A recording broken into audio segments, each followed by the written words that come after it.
here's how I backlap my Allett Sterling. So you want to leave the cartridge in, or at least that's my opinion. This is just how I do it. You can disagree with me if you want. All right, so these screws, I want to loosen them up roughly maybe 6 or 7 clicks. So basically I want a gap between the blade and the bed knife. See, is that in focus? Yeah, so I make this myself. So this is Anchor Lube and 60 grit silicon carbide rock tumbling lapping grade grit. So it's just grit and a whole bunch of Anchor Lube. So I buy the Anchor Lube by the gallon. This will last me a long time.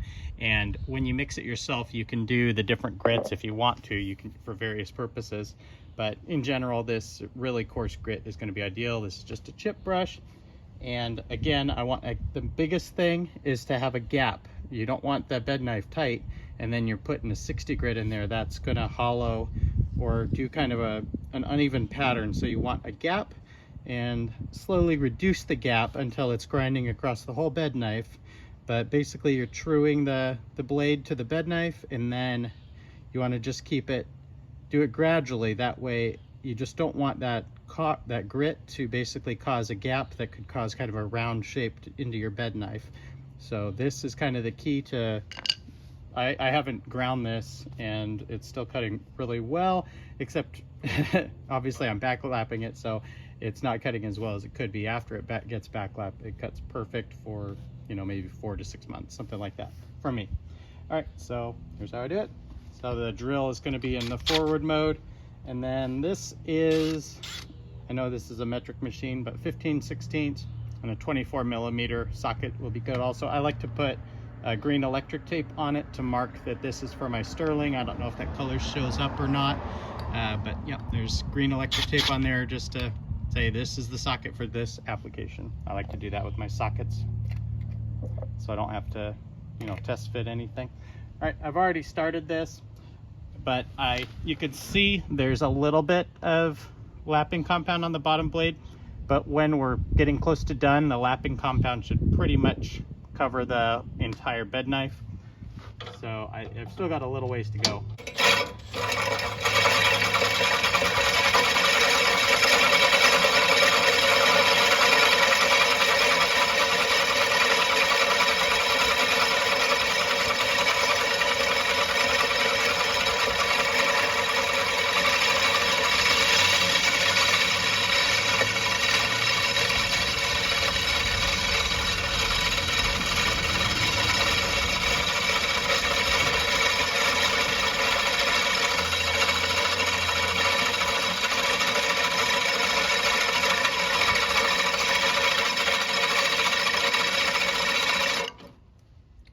Tighten this up a little bit, 1 click on each side.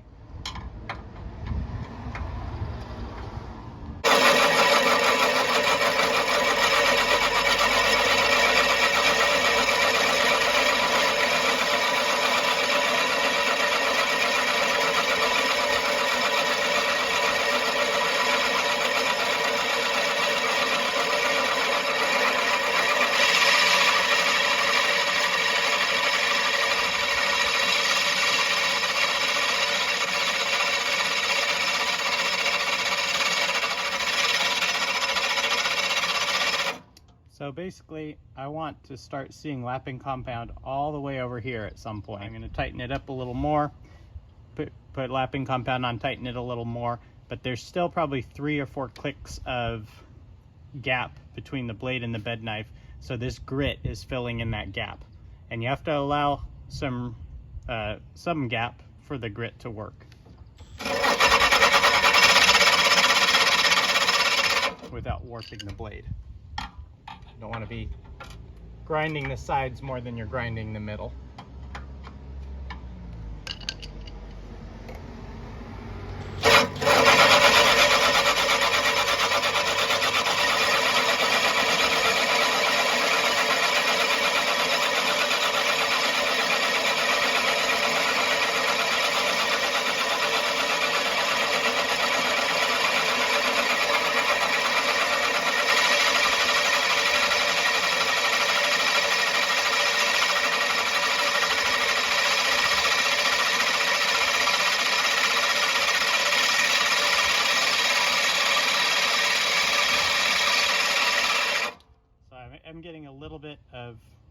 grit right there on the edge.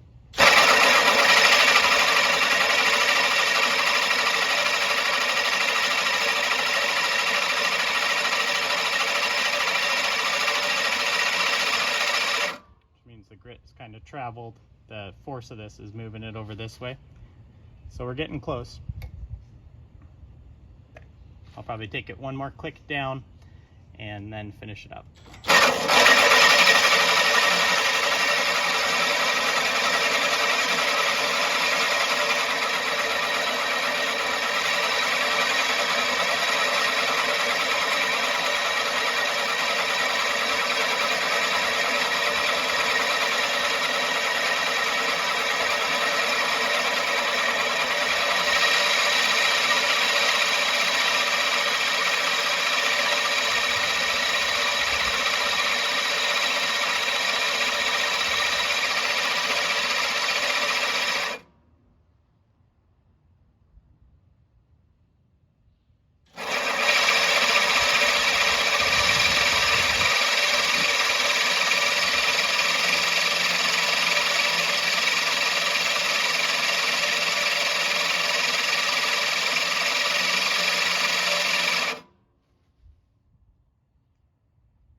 I'm pretty happy with this. Actually, I don't know if I'm going to add any more contact, because I think it's already contacting.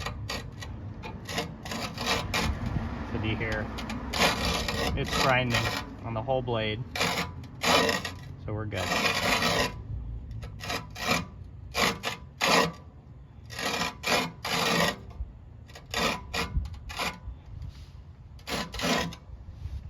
I'm going to be applying a little extra right here, spin it a little more, and then I'm done. So not difficult as long as you have a sharp, super coarse lapping compound. You don't need to spend hours backlapping a blade.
So we're done.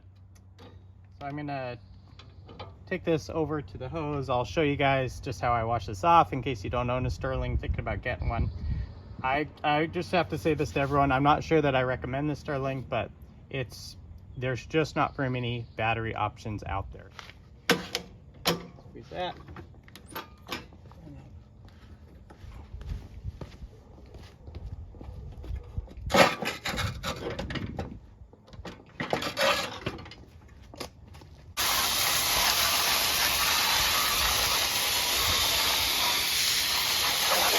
Now, Anchor Lube is a water-soluble cutting paste. It's typically designed for concrete applications to improve the life of, concrete rotary bits.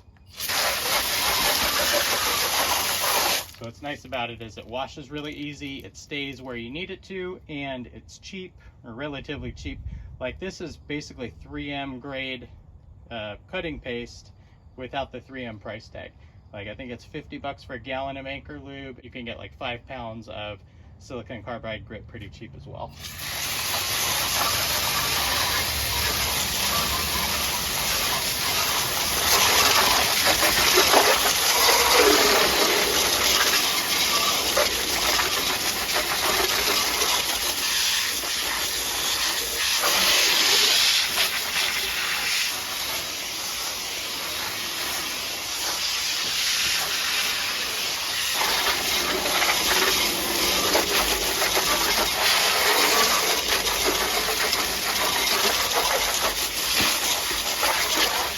You do not want any silicone carbide grit left on there, because if you have that blade with no gap on it and then you have grit in there, that's gonna basically dull that spot. So you need to get all the grit off of it.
You can do right on the end.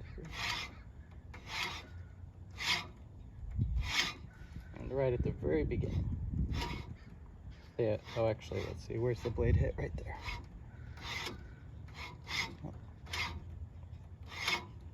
So, it's sharp.